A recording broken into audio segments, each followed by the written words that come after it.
ማመስገን መታደል ነው። ማርያምን መጥራት መመረጥ ስለሆነ ነው። አይኔ ጌታ እሺ፣ ይምጡ አባት ያላስቆመው ትልቅ አባት ናቸው። ሰይ ይምጡ ወደዚህ እስቲ። እሺ አባቴ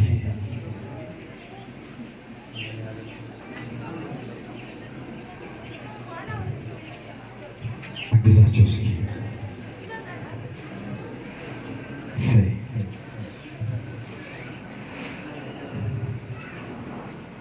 እሺ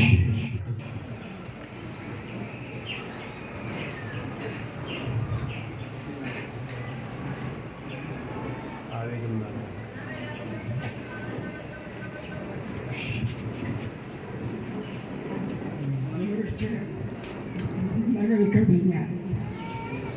የማርያም መስቀል መሰላል ደግሞ ይሻለኛል። እሷን መውቀስ አልችልም። ስታደርገው እኔ በቴሌቪዥን በሚዲያ ስራ አይችልም። እኔ ግን ትንሽ አልተቻለችም። አከታታሽ ላይ ይቺ መስቀል አምስተኛ አይነት ስለ ጎድሎ አያውቅም። እንግዲህ እሷ ታውቃለች። በቃላለሁ ያለው ነገር የለኝም። ብዙ ነገር ታድናለች እየሰማሁ ነው። ታድናለች በቴሌቪዥን ምናምን ሲሰማ እንደዚህ ሆነ ማለት አለ። በቃ ብዬ ይቺ መስቀል ገዝቼ መጥቻለሁ። 9,000 ብር እግዚአብሔርን አመስግኑላቸው። ብዙ ችግሮችን ባታ ለማርያም ድንግል ማርያም ፈታልኛለች። እኔ መናገር አልችልም። የቀረችው የአይኔ ብቻ ነች። አይኔንም እንደምትምረኝ አምናለሁ። ለክብሯ መገለጫ ይሆን ዘንድ ይህንን መስቀል ይዤ መጥቻለሁ፣ አመስግኑልኝ እያሉ ትልቅ አባት ናቸው። አንደበታቸው መናገር ከሚችለው በላይ ድንግል ማርያም ያደረገችላቸውን መብራን ደግሞ ፈውሳዎት አይነውትን በድጋሚ ለምስክር ታብቃለሁት።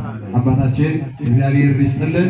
ይችን ነገር በክብር አስቀምጦ ባታ ለማርያም ክብር ምስጋና ይድረሳት። አመስግኑላቸው፣ እግዚአብሔርን አመስግኑላቸው።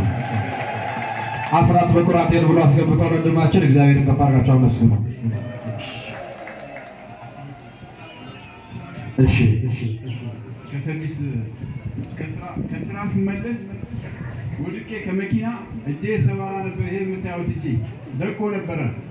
መጥቼ እዚህ መንፈስ ያዘኝ። 6 ሰዓት ነው ከሌሊቱ። አብሮ የሆነ ነገር መጥቶኛል ይመስለኛል። ቤተ ክርስቲያን ስመጣ በቃ የሚያቅበዘብዘኝ ነገር አለ። ከቤተ ክርስቲያን ውጪ በቃ ደርሼ ከመጣሁ 3 ቀን ሙሉ ስቃይን ነው የሚያሳየኝ። መጥቼ ደጇ አለቀስኩ። እግዚአብሔር ይመስገን ስለዚህ ልክ ያለው አሁን ግን ክብሯን አደባባይ እዚህ መግለጽ ስላለብኝ ነው መጥቼ የገለጽኩት። እኔ ሰማች እናንተንም ትስማ። አሁንም እያለቀስኩ ነው የምናገረው።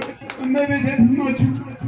እመቤቴ እግዚአብሔር አመስግኑለት። የኔ አባት እንኳን እንባን ድንግል ማርያም አበሰች። ከሰርቪስ ወስዲ ወደኩኝ እጄ ደቀቀ፣ ምንም አይሰራም። ሌሊት ዝም ብዬ መጣሁ። አብሮኝ የመጣኝ ነገር ነበረ። ድንግል ማርያም አቆመችኝ እያለ ነው እንባውን እያፈሰሰኝ ነገር አለ። ለእኔ የሰማች እመቤቴ ለእናንተ ለምትስማችሁ እያለ ነው። እግዚአብሔር ከፍ አድርጋችሁ አመስግኑልኝ።